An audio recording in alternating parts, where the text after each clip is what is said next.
Welcome back. I'm your host, Bobby Ann, and today I'm joined by Jessica with Walk and Paddle. Jessica, thank you for being here with us today. Sure. Thank you for having me. Yes, I'm very excited to be here. Thank you. It's a pleasure to have you here. Jessica is here to talk to us today about healing through reconnecting with nature with paddling. And so before we jump into that, first things first, what is Walk and Paddle? Sure. So, Walk and Paddle is all about Florida. It's about the state parks, the springs, hiking, and paddleboarding here because it's kind of a unique place. So, I'm Florida based and I've lived here many years. And I just wanted to share that and help people kind of get started and get out there in spite of the alligators, hurricanes, mosquitoes, and all of that natural Florida stuff that some people want to avoid. Yeah, even with all of that, I mean, some of the most beautiful places in America, I think, are down in your area where you're at. So you are so blessed to be in that area and have so many options for paddling and hiking and all those lovely outdoor things. So, how did Walk and Paddle get started? So, way back in the day, I was actually exploring the local life. So, I had a brand, and that was kind of about the outdoors, but it was more about RV living. We were full time RVers, and that platform or that brand actually I started back in 2015. And I ran that until about 2021. I just kind of, we had stopped RVing. It was right after the pandemic, and it was also after I had gone through cancer and chemo, and that just it just didn't feel right anymore to like continue that brand. And I took a couple years off, I guess. And I was like, I'm going to live like, I'm not going to post everything. I'm just going to keep some things for me. I'm going to, but apparently that isn't what's right for me because suddenly I just started feeling like this desire to just really want to share about my journey, I guess, of getting started and maybe just approaching the outdoors from a completely different perspective. And Walk and Paddle was born out of that. And that I launched it in 2023. What a wild time to do all of that transition. The time lapse between 2020 and 2025 with all of that happening seems so unreal to me. I was talking with someone at my side job the other day, and we were just talking about like there's like children who were starting high school when all of the pandemic and everything started that are full grown working adults now, and that seems so unreal. And you said you started this during 2023. So we're kind of starting to get out of the weird craziness and people are starting to get back to semi real life at that point. Were you doing a lot of outdoorsy things when you were RVing? Yes, yes. Every place we went, we would try to find like a cool hiking spot. And actually, when we were in, gosh, now I don't remember the state, somewhere in the Northeast. Unfortunately, I cannot remember the state. We stayed somewhere on somebody's property, and they were like, "Do you guys want our kayaks?" And we were like, "What?" And they're like, "Yeah, just we're gonna drop off some kayaks and life jackets and stuff. And you guys, there's a private lake. You guys can just like walk down there and launch." And we were like, "Okay." And that was probably the very first time that we had paddled ever as a family. And it was a lot of fun. And because we were nowhere near alligators, it was a lot less because our kids were tiny then. It was a lot less scary to have like little, I mean, they're not gator snacks, okay? Alligators aren't going after people or whatever, but smaller mammals, they do like them. So it was less stressful to be out there with our tiny children in the middle of a lake. And it was a lot of fun. And then our kids actually went out on their own. Like they just got on the kayaks and went, even though they were tiny. And it was beautiful. And, that kind of like, I guess, maybe laid a little seed for us with the whole paddling thing. We had done some other things, my husband and I, but not like, we weren't like, oh, it's the weekend or, oh my gosh, we have a day off or whatever. Let's get out on the water. We were not like that. But we were always hiking and, finding nature centers and trying to spend as much time outside. And especially, I mean, a family of four living in a 20-foot RV, the outdoors were, we had to be outside a lot, basically. Yeah, I'm sure with a space and that many people that cabin fever catches on very quickly. Does. It does. Well, with all of that kind of integrated into your normal life, I'm sure that was difficult when you had mentioned having to go through cancer treatments during that time period. I'm sure that really kind of jolted your usual craving to be outdoors and things of that nature. How did you deal with that? So for me, Yeah, I definitely wanted to be outside still and, experience everything that I love about nature, but yeah, maybe I wasn't feeling up for it. I couldn't do it how I used to. I couldn't just like, all right, let's go and just go for miles. And some of it turned into, instead of me like hiking, it was just like, I'm gonna sit in the back. We had stopped at my parents' house while we were RVing, even before like the pandemic hit. It was still like early March, right? And we were just gonna stay there for a month, to hang out with my parents, just have some time, and then we were gonna like continue on our journey.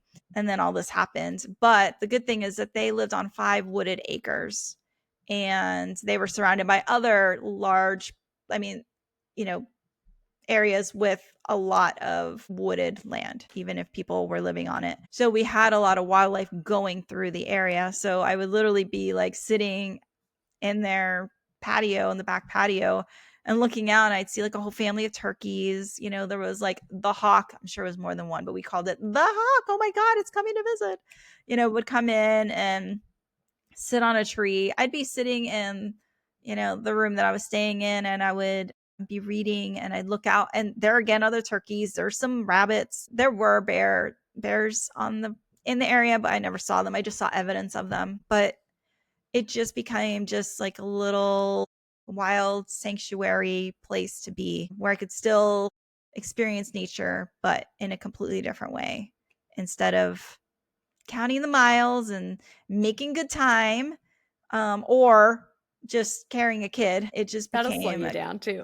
yes, it will in a different way. But, this became a lot more meditative, and just watching it and just kind of like feeling peaceful and hopeful, and feeling alive in spite of everything that was going on. Like I was able to connect with that life that was out there, just being and existing. That just I found very healing and comforting. Actually, I really love that point of taking time to slow down. It was kind of an involuntary movement of slowing down rather than just like a decision. But, I kind of want to double click into that a little bit because I don't know. I've noticed, I don't know if it's just like the pressure of being a perfectionist as a woman or if it's just like modern day Americanism, but it seems like we've kind of lost that peacefulness of just being able to do something because you enjoy it rather than having to do something at its max, having to like be the very best at something if you're going to do it, or having to do something to then it has to turn into a business or you have to make money from it rather than just like doing something because you enjoy it, no matter what level you're enjoying it at. As someone who kind of had to start over that way, what do you think about that? It's definitely hard to I'm going to talk about something that my yoga instructor says, or has said, and has just really stuck with me. She was always like, we're human beings, not human doings. And I think, That's like good. during that time, I just was there, and I was fighting for my life, but I was doing it in a different way, I guess. I don't know. Or I was just connecting with this other thing that just, yeah, I was slowing down, but I was definitely taking notice of things. And, I've learned a lot during that season of my life, and I try to integrate those things into my life with the slowing down. I definitely do not go out into nature like I do anymore. I don't paddle like I used to. Well, did I ever paddle to get anywhere? I don't think I did actually, but definitely like just my outdoor idea, the reasons why I did it, right? It would have been old me would have been like, oh, cool. Let's see how long we can go. Let's see how fast we can go do it, instead of like slowing down and just seeing like everything happening around you and taking it in, feeling the sun, feeling the breeze. When you put your paddle in and you pick it up and it's water and it's trickling down and it hits your hand, like those just little things. I just learned that during that season, and just hanging on to that. It's a struggle now that I'm kind of beyond all of that, and a lot more in a higher pace, just how my life is. And now I have teenagers, it's a different life. But slowing down and trying to remember those things, I just really hang on to those. And I talk about it a lot. That's part of the walk and paddle thing. We're not hiking, we're walking, we're paddling, but we're just enjoying it.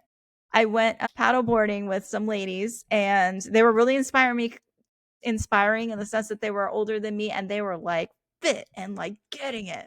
But at the same time, they were like getting it. I'm like, you guys, it's so pretty here. Why are you guys paddling so fast? Like, why aren't we taking more breaks? Why aren't we like, and then when we were going like with the current, I didn't even like, I just stopped. I just didn't even see them like until the very end because I was like, I am not. This is the part you enjoy. You earned this. Drift back. Anyway, so I just do things a lot differently, I think, Yeah, and now. I think that's a great point of like getting to stop and enjoy the little things, when you're just like going, going, going, or trying to do something like at the max that you can do it, or feeling like you have to be really great at something to even attempt to do it at all. You miss so many things. Like when I go paddling, I love to take little detours and just stop and like you said, not paddle at all. I'm gonna like stop and take pictures of turtles and look at the little flowers hanging off the bank. And, that can be maybe sometimes even more enjoyable than just like getting to the end of it and being like, I did 10 miles today, I did 15 miles today. It's like, did you enjoy the journey of doing that 10 miles though? So I think that's an important point for sure. And I'm glad you brought that up. You had mentioned, having to go through treatments, and anyone who's ever gone through treatments or has been close to someone who has gone through treatments know that it's very taxing physically. At what point did you start trying to get back out into nature? You had mentioned you're kind of trying to stay connected through being close to it by the windows and maybe sitting on the porch, but like actually getting back out there. When did you start that process, and when did you start like wanting to paddle again? So for me, I still did some even when I was going through my chemo. There were some days that were just like, I mean, am I going through something right now? Because it doesn't feel like it. And I would have energy, and no, we would go on some shorter walks, hikes, nothing major. No, we would take a lot of breaks, but I was still like, I have to go out there. Like, I have to do it. Like, I couldn't not be out there. And I remember asking my doctor, my oncologist, I was like, so, like, when am I going to be back? Like, when will I be back to normal? He's like, 6 months. I wrote down that date. I wrote down my little, bucket list. Paddleboarding was on there. I had never paddleboarded. It was on my list, among other things, but it was on there. And I remember the day, that 6 month day came, and I'm like, yes, I still feel like garbage. I still can't do anything. I still am in pain. Like, I couldn't do any of it. So my first steps were actually I got a trainer and was building up strength, movement, all the things that I had lost in the 6 months that I went and didn't do a lot of physical activity. I lost so much muscle mass. So I build myself up slowly that way. And then I started just pairing it with hiking. And, I didn't actually paddle or anything until 2022. Um, and I found a local shop. It was female owned business partners. And, as soon as I met them, I was like, oh, this is going to be amazing. You guys are guides. Oh my gosh. I can't wait. So we signed up for a family paddle with them. And we went to Blue Springs State Park, which is my home park, like the park that I went to as a kid. It's my place. And so now we layered the special moment of me paddling for the first time, and I loved it. And I told my husband, I'm like, "Oh my gosh, we need to do this." And we went back to that same shop and we bought paddle boards, and we just kept going from there. And it's been life-changing, really just amazing. It sounds like it. I mean, I from everything that I follow online and we see you posting all the time, I mean, it just looks like you're living your best life now. you know and it's so great that you were able to keep that motivation through, from the very beginning, transitioning from RVing to having to take a break to getting back to it and getting with a trainer. And there's so many different ways that you can enjoy the outdoors. You have biking and hiking and all the different things in between. Why did you decide to try out paddleboarding? My husband was like, "We need a paddleboard." I'm like, "Are you insane? Have you not seen all the fail videos?" I'm like, "There's no way I'm doing that." Get me in a kayak, absolutely, any day, sure. But like a paddleboard, that's just dumb. How are you supposed to like? I just thought it was the dumbest thing ever.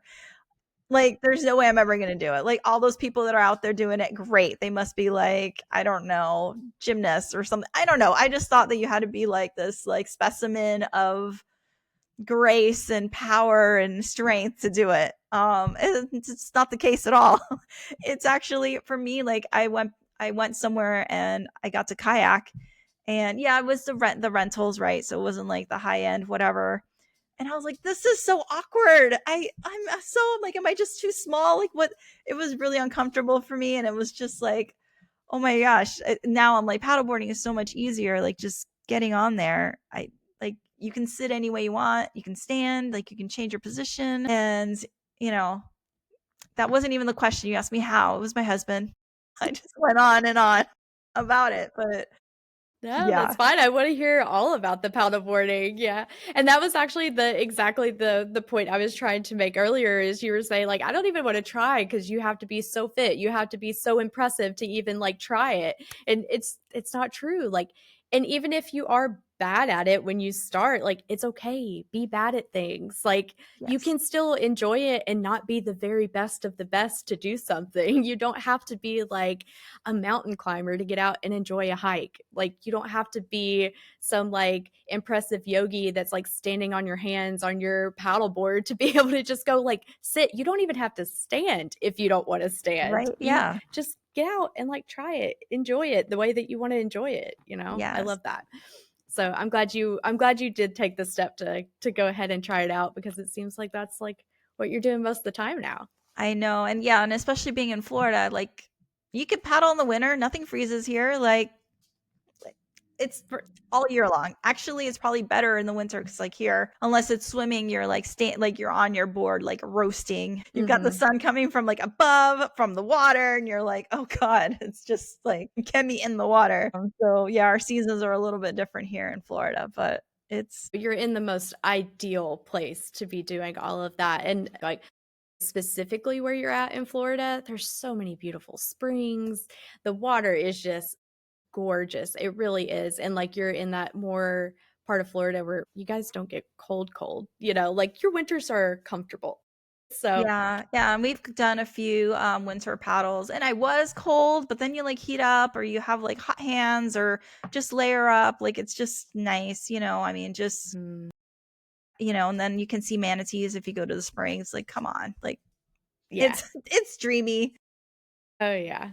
But I do wanna throw in because 'cause I'm talking about how, like, magical and meditative all this stuff it is. When I first started, I had severe anxiety.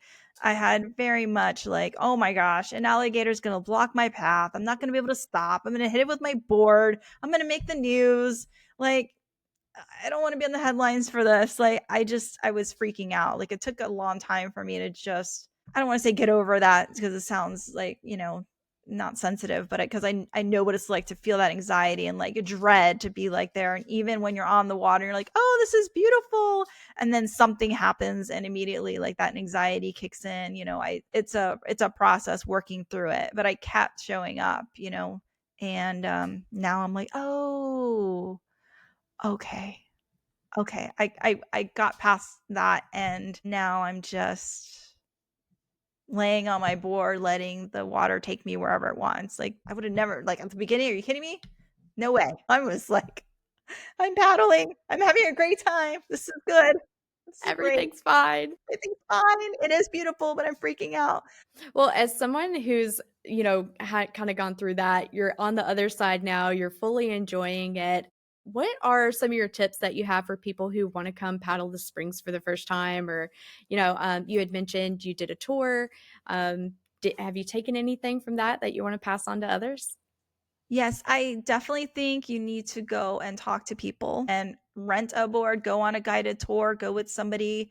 If you can meet with them first. There's some that have like businesses. Unfortunately, I would recommend my place, but they ended up shutting down, which broke my heart. But there's other places that are locally owned, like one business owner, two business like partners that will talk to you and we'll take you out and they'll really like take care of you. Like they're not just going to be like, here's a paddleboard, have fun. They will teach you and encourage you. And I definitely recommend that. Go with groups. There's a lot of different, I mean, girl paddlers, hello, where you can go out with groups of people and they'll encourage you. Like I've been on, a lot, and now know a lot of guides actually that I go out with. And it's a lot of fun because if I get stuck somewhere, or the current's too strong, or I'm not really sure, like they'll talk me through it. Or it's just really great to have like a group of people that are cheering you on and just kind of supporting you. It's beautiful, and you can learn from them, and I think that that's the best way to get started. And that's exactly why when we do our trips that we always try to partner with like some local guides and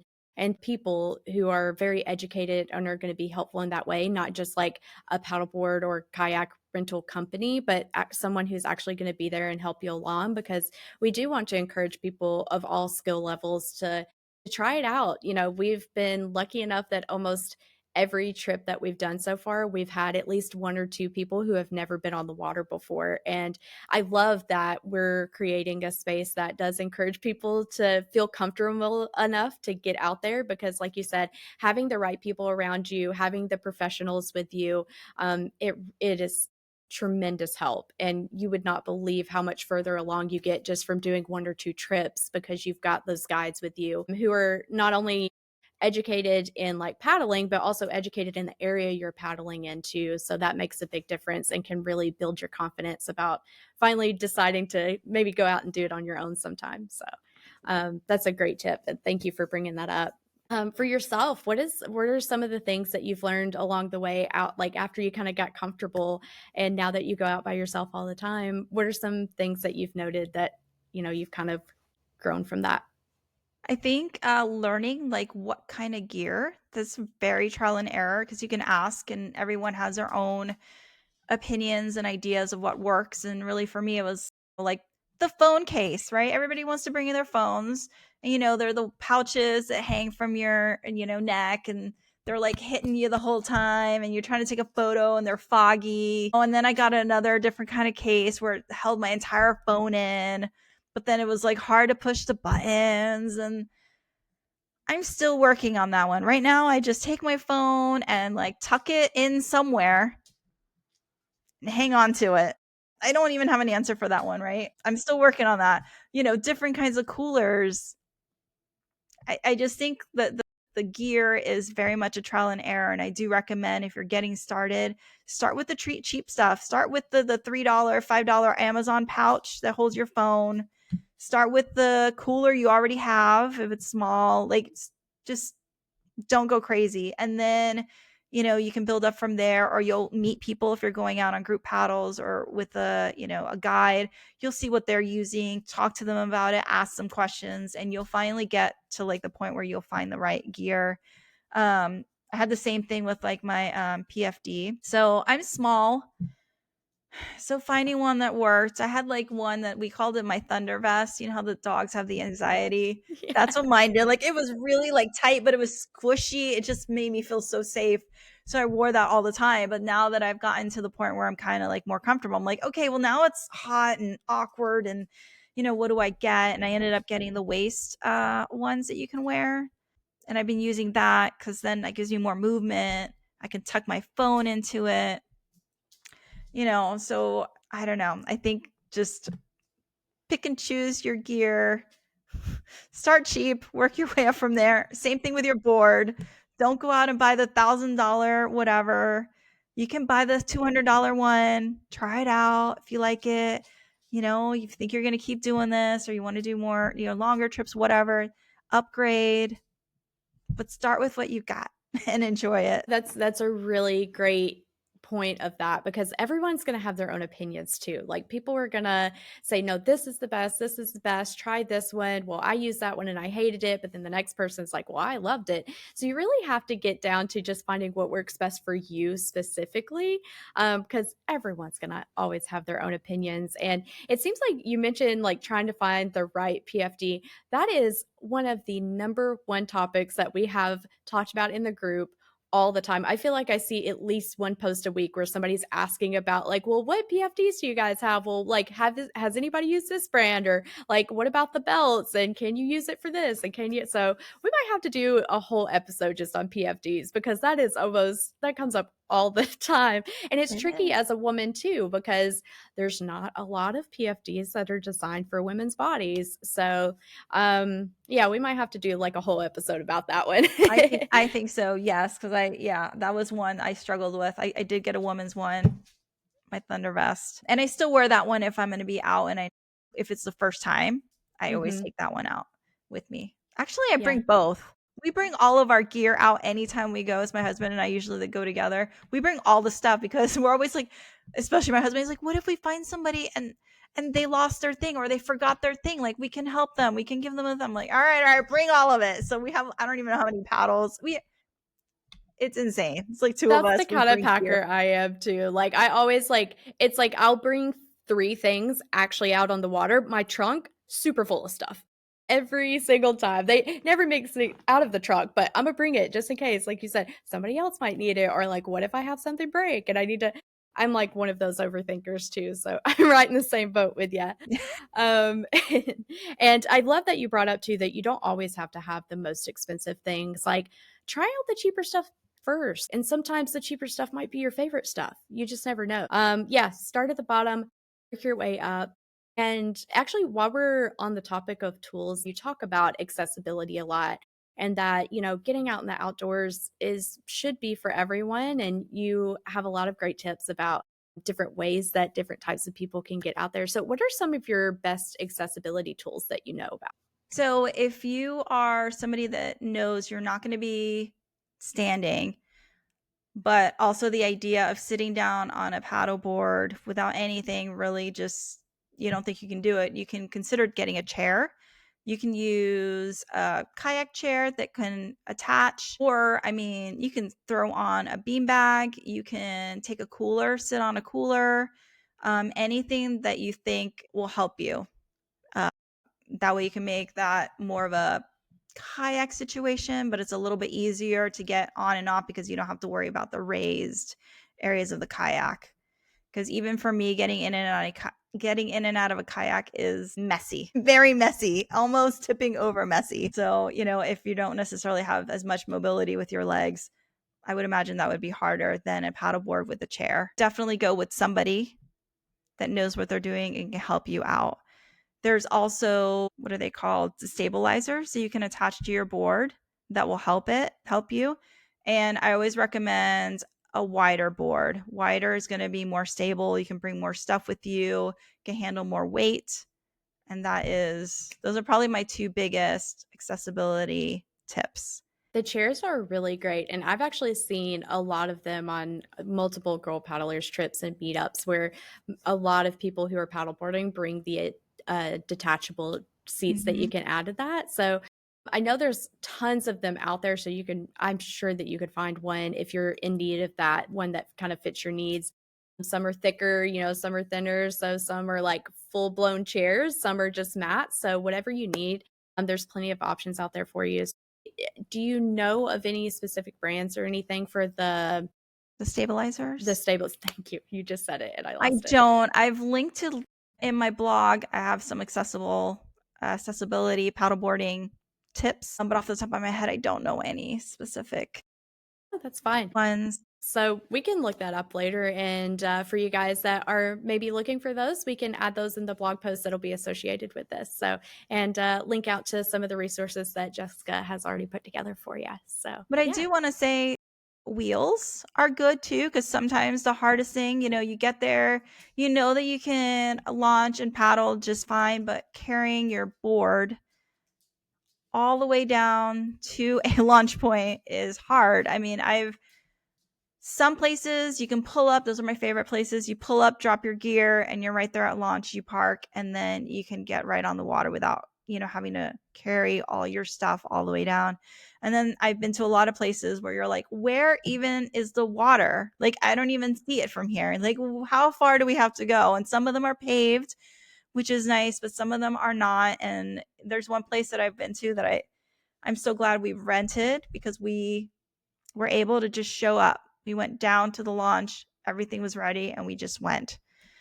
Because this place, from the parking to then this downhill, semi washed out launch point, is crazy.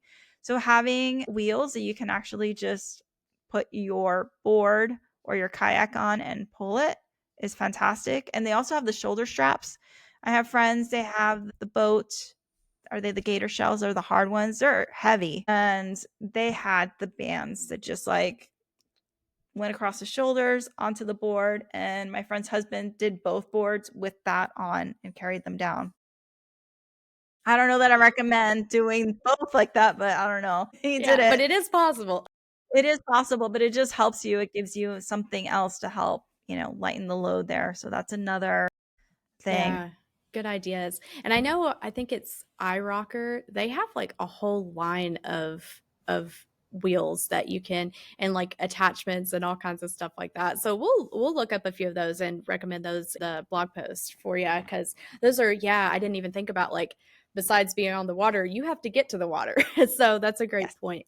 Yeah, and I know that you partner with a lot of the tourism boards in your area, and you created actually a really nice resource which you can find in the links on her profile, which is the activity book, which solves a lot of those problems that we're talking about, like trying to find where to go and ideas of what to look for and all of that. Do you want to talk about that book?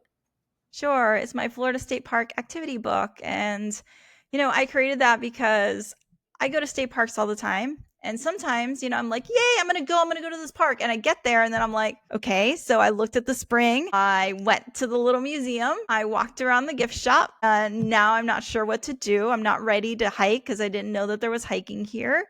And I'm not ready for an eco tour. What now? So this activity book actually helps you consider like what to do there. So it has some ideas, it has some scavenger hunts, it has like a meditative morning thing so you can prepare yourself before you go to the park so you have the right mindset. And it also has a list of the state parks here in Florida and separated out by region so you can sort of check them off. And it's just kind of like a fun book because you can also put the dates that you visited a park. So it kind of becomes a little bit of a keepsake. And I've created it so that you can print it out at home or you can have it right on your phone or your tablet and fill it out online or right there. Because sometimes you don't want to bring like, a book with you. Maybe you do, but, having it on your device can be pretty easy. But, it was a lot of fun to create. And I hope that it helps others, inspires others, and yeah, that they can have a meaningful visit to a park. Well, I saw a little preview of it. It looks very cute. So we'll include that in the description as well to definitely check that out because I love it. It's so creative and like you said it does. It just gives you like more ideas that maybe you're not going to come up with on your own. Mhm. And plus all the extra information that comes with it, incredibly helpful. So thank you for talking more about that. I think it's Thanks. so Thanks for cute. asking. I wasn't expecting that. I'm like, "Oh, Yeah. yes, I do have that." Yeah. Yeah, it's the cutest. So I want people to go and check it out. And like you mentioned too, it's like good for kids, adults, it's for everyone. Yeah, Uh, it's not for little kids unless, like, the parents are gonna do it with them, though, so that's right. a Well, speaking of state parks, now you had mentioned your home park that you go to all the time. Do you have some other favorites that you wanted to talk about? gosh, it starts getting hard, right? Because then It does. trying to pick favorites. So Blue Springs State Park will always, for all of my life and beyond, will be my favorite place ever. All of my connections and memories there. I did go to Itchtouchny State Park and we paddled it. And I had wanted to go forever. I know people that go there all the time that love it. I've seen the photos, all the things. And we went too late to launch from the proper place. Here's another, you can still do the thing even if it's a mess of a day. So we showed up too late, couldn't launch from the Springhead area. So we had to launch and go upstream. Very, very strong current with our children. Um, and it was hard and it was beautiful and it was perfect. And I want to go again. It was just perfection. And we went in March and people were like tubing. Like, that's Florida for you, in the water, tubing. It was already closed by the time we got, like, it was packed out. They weren't letting more people launch. Like, it was crazy. So Itchtuckney Springs State Park. I'm gonna put it on my number 2, even though I've only been there once, because it was that beautiful and perfect. And I didn't see one alligator. I'm sure they were there, but I didn't see any. Silver Springs is another one. So that one is kind of like, to me, that's kind of like old Florida, because they have the glass bottom boats, which they created there so many years ago. I don't know, 18 somethings, early 1900s, like old. Really? Yes. That I didn't realize they were that old. Yeah. Watch me Wow. look it up and be like, no, that's wrong. I can send you a note if that's wrong so you can update in the show notes. But yeah, they've been running those for a really long time. So I think, especially if you have mobility issues and or mobility needs, and you're like, I wish I can look like under the water, but I can't snorkel. I can't do these things. Going to a place that has glass bottom boats, it's like you're snorkeling, but you're sitting in the boat. You're never getting wet. You're just, it's kind of passive, but you have the same experience. And it is just amazing. It's just gorgeous. And the captains there will give you all this information. They'll answer questions, and it's just a really, really wonderful experience. I went with my mother-in-law and the kids and my husband, and we just had like the best time. Got on the glass bottom boats. We walked. They have gardens.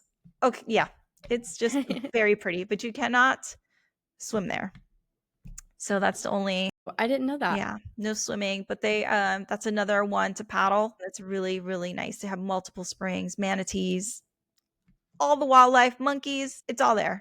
Yeah, that one's been on my list for a while because when we went down to Crystal River, so we have like our signature event every year is the Crystal River Manatee Retreat. And while we were in Crystal River, everyone was like, if you enjoyed this, go to Silver Springs. Very cool. Like they mentioned the monkeys, there's more manatees down there, especially if you're going during the winter, early spring. They're all over the place down there. So it's been on my list for a while. So I think that's a good choice for sure. Yeah. And I think I'm going to leave it at the top 3.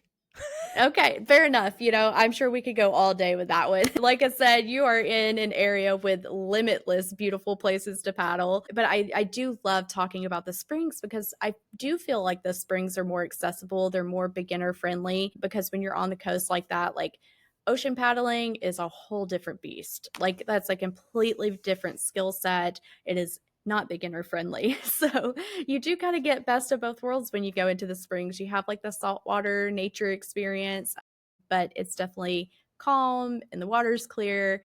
And I think it's a nice beginner experience for sure, and a nice accessible experience because if you have any limitations, you want calm waters like that. Yeah, and depending, you can, plan your paddle also, like if you can just ride that spring run.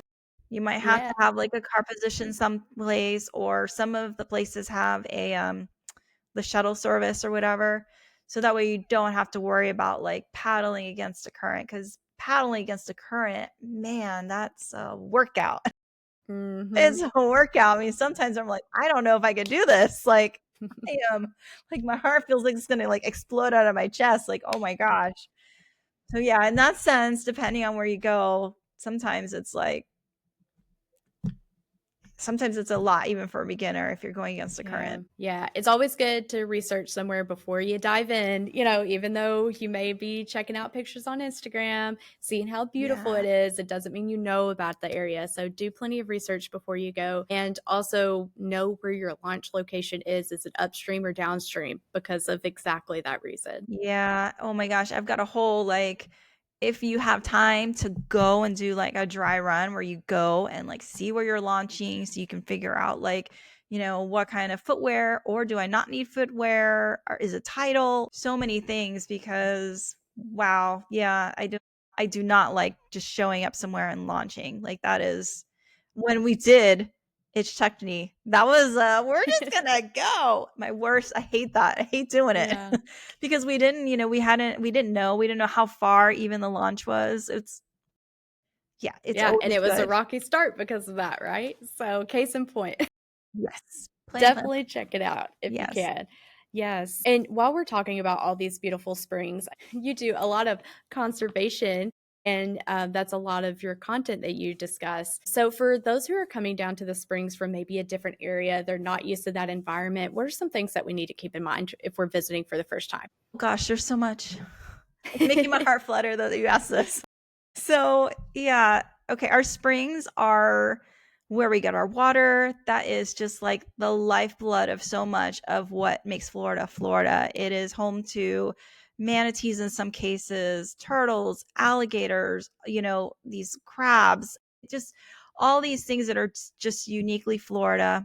And some places, which I'm glad that they have passed these rules, you can't even bring coolers in some places. Some places they will allow you to bring a cooler, but they'll inspect it. You can't have any non-reusable things, so no wrappers, nothing that goes in the trash, because we don't want to pollute these areas.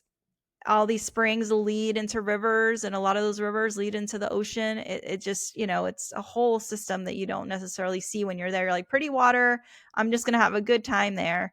But it's a very fragile system. A lot of spring runs are actually supposed to have like vegetation, and because we're trampling through it, there isn't any. So if you see a sign that says like to stay out of it, or some of them will say like we're trying like that they're trying to restore the area, please respect those. They've given you some areas where you can just jump, swim, do whatever you want in there, use that part, and respect those other areas that they're trying to really build back up. Um, if you're bringing tubing, like a tube, like inner tube, what do they call floaties, pool Hmm. floats? I don't even know. Inner tubes. I don't know. Yeah, There's so many names they're for all it. You know what I'm trying to exchangeable. say. Yeah. The donut things you float in a pool.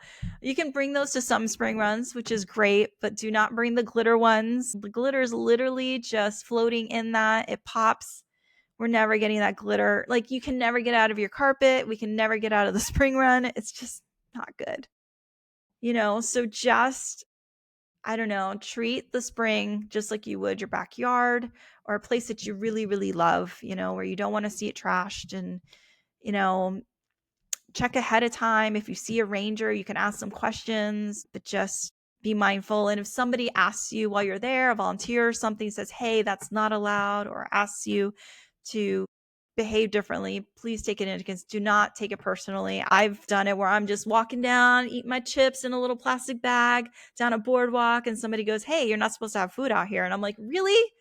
Oh my God, I'm so sorry. Like, I would have never brought this, just be mindful of that. And even people that go all the time sometimes don't know all the rules change, but just be mindful and respectful of the place because they're very important.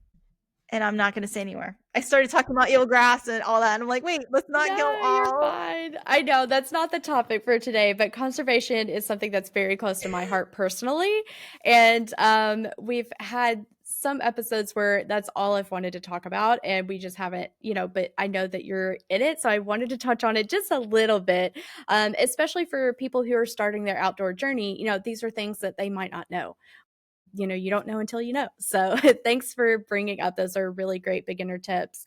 And just things to keep in mind, not just when you're visiting the springs, but no matter where you go in the outdoors, especially if you're unfamiliar with the rules and what's happening and the conservation efforts that are happening there. So, yeah, thank you so much. Well, maybe we can chat another time and we could just have a whole episode about that and you can just rant your heart away. I will be there. I will. Yes, please. Yes. I love that. Because I'd be right there with you and we'd be 2 hours in and be like, oops, this is a long one. Part So one, part two, part three. yes. But for the topic of today, to get back to the heart of it, we're talking about people being on their healing journeys. So do you have any parting advice for the ones who are starting their healing journeys, wanting to get into the outdoors, and best ways to connect with that? Yeah. So I just want to encourage you to try to be outside in whatever way that is. Like right now, I'm literally working by my window where I can look out onto conservation area. So, it doesn't always have to be like I'm out here on the trails. It could be like I drove to a place, I sat on the bench that's like right outside my car, or I brought my own chair and I sat there and I saw squirrels and I saw a hawk do a thing. Like that's all of it counts. All of it is healing. All of it is a way to connect. You know, it can be your own way of doing it. You don't have to worry about what anybody else is doing or, how somebody else experiences it. It is your journey, your way to connect. And, if you're feeling more adventurous, but you're not sure how, reach out to other people. There's a lot of different groups out there. People are going to encourage you and help you.